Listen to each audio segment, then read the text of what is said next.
E aí galera, tamo aí pra mais um vídeo, colocando a review em dia aqui, capítulo 960 de One Piece. E galera, antes de começar a falar desse capítulo, falar um pouco do capítulo passado, que foi o quê? A correção que a equipe do Oda fez relacionada à data do flashback do Oda, em que a princípio no capítulo dizia que acontecia 39 anos atrás, mas que foi corrigida para 41 anos atrás. Ou seja, um aumento de 2 anos ali que eu não sei, pra ser sincero, se vai ser se foi um mero capricho, se foi um mero detalhe, ou se vai ter de fato alguma importância relevante esse acréscimo de 2 anos ali. Porque eu fiquei pensando, beleza, o Oden, ele alguns anos depois, fez parte do bando Barba Branca, depois mudou pro bando do Roger, então talvez tenha que se encaixar ali, até porque naquele momento, né, o Barba Branca ainda não tinha o próprio bando, ele fazia parte do bando dos Rocks, então talvez tenha que se encaixar por conta disso, né? Talvez por conta disso tenha que ser 41 anos atrás de fato. Mas enfim, isso abre uma janela de 21 anos de espaço, ou seja, tem muito flashback ainda pela frente, ainda mais que esse primeiro capítulo de flashback, ele foi muito lento, assim,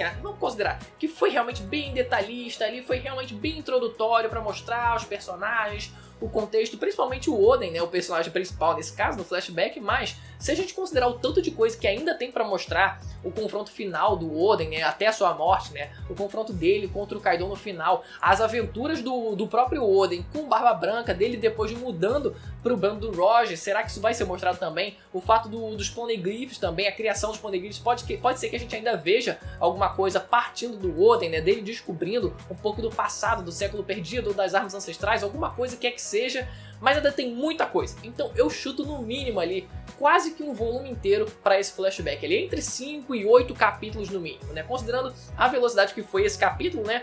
Cara, bota aí quase mais um volume inteiro aí só desse flashback, e as lutas vão demorar muito a acontecer agora quando voltar pro presente. Mas enfim, o capítulo começa mostrando o ano antes da merda acontecer, né? Antes de se tornar uma ditadura, como tudo era lindo, como as plantinhas, como tinha as águas, os rios, como tudo era verde, os bichinhos, sejam essas malditas fábricas destruindo o meio ambiente.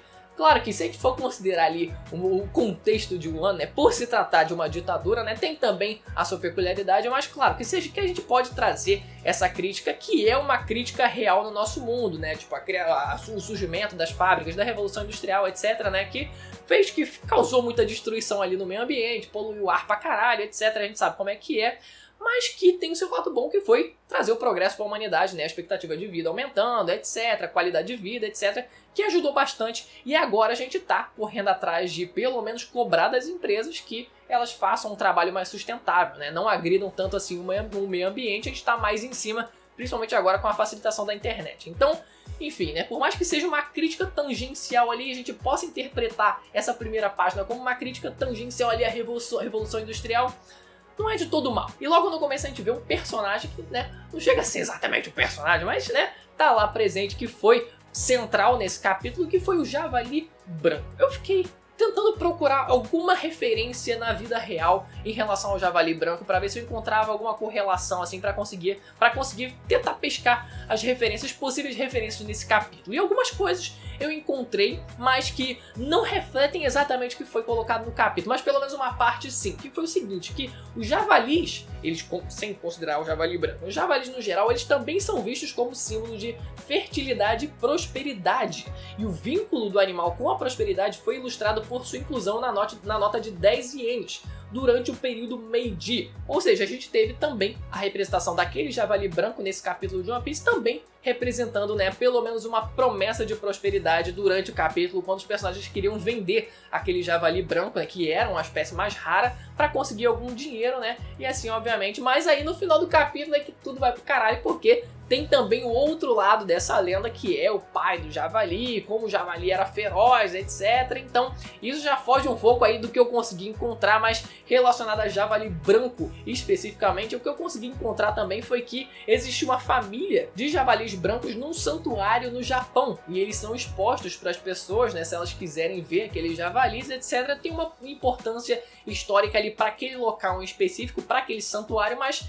que serviu, né, e se popularizou, que serviu como ponto turístico, de certa forma até para os próprios japoneses, mas que também ficou muito famoso agora nesses últimos anos. Então pode até ser o caso do Oda ele ter ouvido falar disso e tenha inserido isso no próprio mangá dele. A gente vê também o Kinemon, como ele era um delinquente e como ele não tinha nada a ver com o que a gente conhece do personagem hoje, tanto como o jeito, a personalidade dele, mas até pela própria aparência. Se não dissesse que era o Kinemon, eu de fato não ia saber que era ele.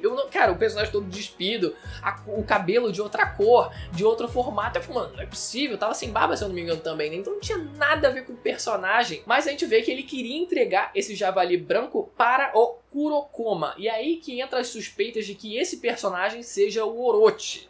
A gente não sabe disso, não tem evidências muito concretas disso, mas pode ser que seja, porque o Orochi ele tem que sair de algum lugar. Então, estão começando a cogitar que esse Kurokoma aí que o Kinemon ele queria entregar ao javali era o Orochi. Não sabemos ainda, mas será que vai se confirmar? Vamos ver. E outro personagem que a gente vê também é o pai do Oden, o Kozuki Sukiyaki.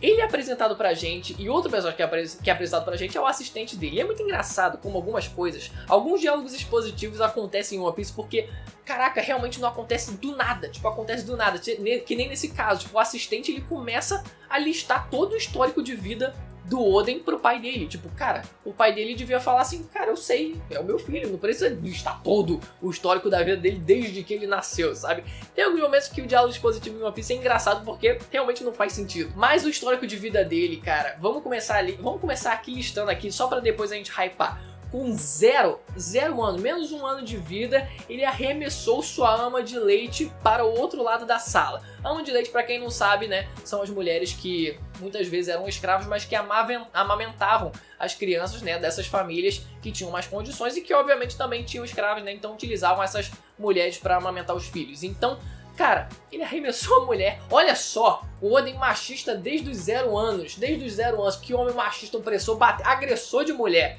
Desde que era um bebê. Com 2 anos, ele pegou 2 coelhos ao mesmo tempo. Eu acredito que os coelhos eles estavam andando ali rápido, né? Porque não teria como ele ir e voltar ao mesmo tempo. Teria que ser ali os dois juntos. Mas enfim, já é muito bom. Enfim, detalhe, né? Com 4 anos, ele esmagou um urso com uma pedra gigante, né? Com 14 anos, desviou o rumo de um rio, inundando a cidade. Isso aí já é um hype um pouco diferente. Além de ser, né, o hype dele conseguindo desviar o rumo de um rio, mas isso também aí já fala muito da personalidade dele, porque além dele ser muito problemático, ele também queria fazer o bem, né? E principalmente nesse momento ali, onde ele queria desviar o rio para conseguir fazer com que a população tivesse acesso à água, né? Só que acaba dando merda e inunda a cidade. Isso me lembra na hora o Hércules. Vocês viram o filme do Hércules, o desenho, no caso, do Hércules da Disney? Porque é muito parecido, né? Porque o Hércules ele tinha uma força muito grande, ao mesmo tempo que ele era estabanado, ele não tinha muito controle daquela força e acabava fazendo besteira, e acabava sendo mal visto, e acabava que todo mundo odiava ele por conta disso, né? Ele ficava tipo, porra, caraca, eu só tentei fazer o bem e mesmo assim não tô conseguindo agradar vocês. Mas claro que o Hércules era um cara muito mais santo do que o Oden, porque o Oden ele também tem seu lado negativo que, meu Deus do céu, cara, a revolta do harém, o que foi aquilo? A revolta do harém que o Oden ele conseguiu causar, cara, sequestrando as mulheres. Isso é o lado que não tem nada a ver com Hércules. A referência não, né? Mas a comparação que eu fiz ao Hércules acabou ali com excesso de força dele querendo às vezes ajudar e etc. Mas, cara, a revolta do harém, ele querendo sequestrar as mulheres e aí montando um harém, algumas até querendo ficar lá por conta própria, saiu uma meleca do meu nariz, e os maridos indo lá atrás das mulheres querendo matar o Oden, revolta do harém, cara. Eu não consigo. Além disso, outros 2 personagens que também foram mostrados pra gente, né? O Hyogoro no auge, naquela pança dele imensa, né? No auge a gente já tinha visto como é que ele era. E também a gente viu finalmente o Denjiro, ele naquela época, ainda lá no passado, galera. E começaram a fazer comparações de que, primeiro que ele era o Condoriano aí, né? Piada de Condoriano 2019, já passou um pouco da hora, né? Mas fizeram comparação dele com o Mestre do Zoro. E aí a gente vai entrar num detalhe aqui, por quê?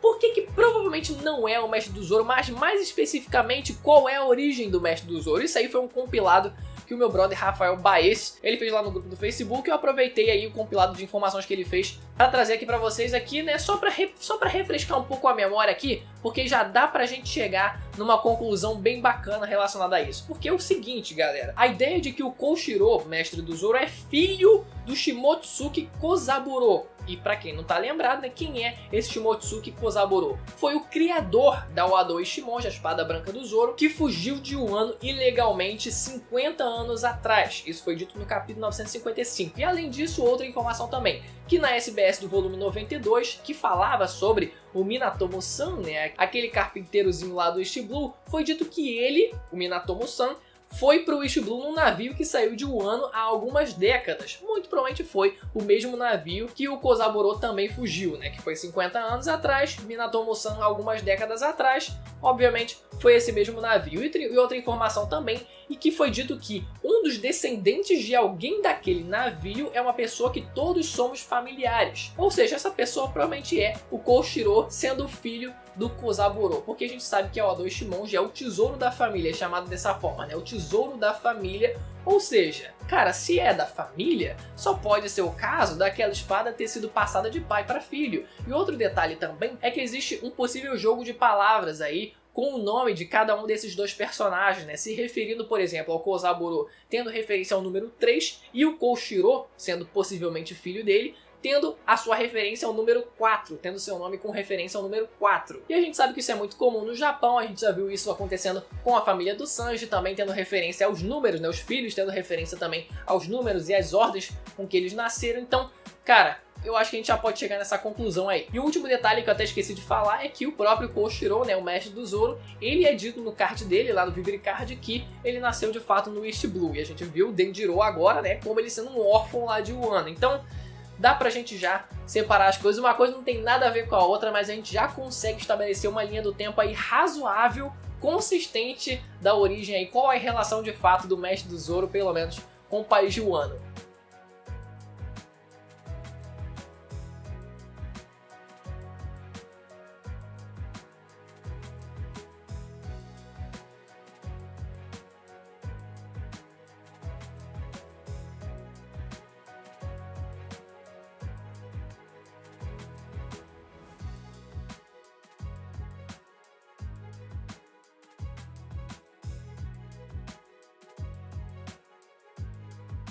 E no finalzinho do capítulo, o que parecia ser quando eu vi a primeira vez, eu pensei, caralho, o que o Kaido tá fazendo aí nessa última página? Mas depois eu olhei que o nariz era diferente, não era. O nariz é diferente, era de fato o pai do Javali. Eu fiquei, cara, como assim o Kaido tá fazendo ali? Mas não, é de fato o pai do Javali, só tem uma aparência um pouco parecida ali, mas beleza, o pai do Javali apareceu, e aí o que diabos vai acontecer? Uma ideia muito interessante aí que surgiu é que ele possivelmente, o Oden no caso, né, que se propôs ali a resolver a situação, ele não caia na porrada com esse Javali, mas ele desperte a habilidade de ouvir a voz de todas as coisas. A gente sabe que ele possui essa habilidade, assim como o filho dele, Momonosuke, e talvez ele acabe despertando essa habilidade agora e convencendo e conseguindo conversar com o pai do Javali e convencer ele a sair de lá, conseguir acalmar ele e devolver o filhote para ele. Tá lançada a ideia, vamos ver se vai se confirmar também isso aí. Galera, espero que você tenha gostado do vídeo, deixa o like se você gostou, se inscreva no canal e ativa o sininho para receber as notificações dos próximos vídeos. Não se esqueça de se inscrever para acompanhar mais vídeos de One Piece, beleza? Eu vou estar deixando 2 links aí na tela se você quiser continuar assistindo vídeo de One Piece aqui no canal. Vou ficando por aqui, até a próxima, tchau!